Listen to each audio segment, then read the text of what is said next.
มื้อนี้เราก็จะมาแจกบัตรเนาะเพื่อติดตามซองเวียนเคจะได้บัตรเนาะอย่าลืมกดไลค์กดแชร์กดติดตามกดสั่นกระดิ่งเพื่อแจ้งเตือนคลิปใหม่ๆเนาะเพราะว่าตอนแรกเขาจะมาแจกบัตร 10,000 2บัตรเนาะผู้ใดกดติดตามกดสั่นกระดิ่งแจ้งเตือนจะได้รับบัตรเนาะโอเคมาก่อนได้ก่อนกติกาก็คือกดไลค์กดแชร์ให้เด้อแล้ว VNK จะมาแจกบัตรให้เด้อทุกคนนี่บัตรราคา 10,000 ตอนแรง VNK จะแจกให้เด้อทุกคน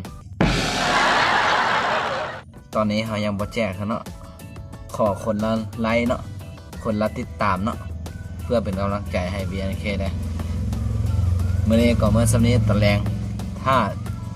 เอาบัตรเด้อทุกคนแต่บ่บอกว่าจี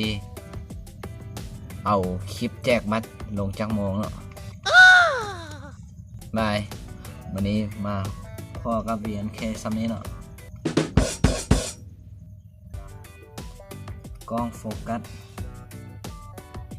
บัตร 10,000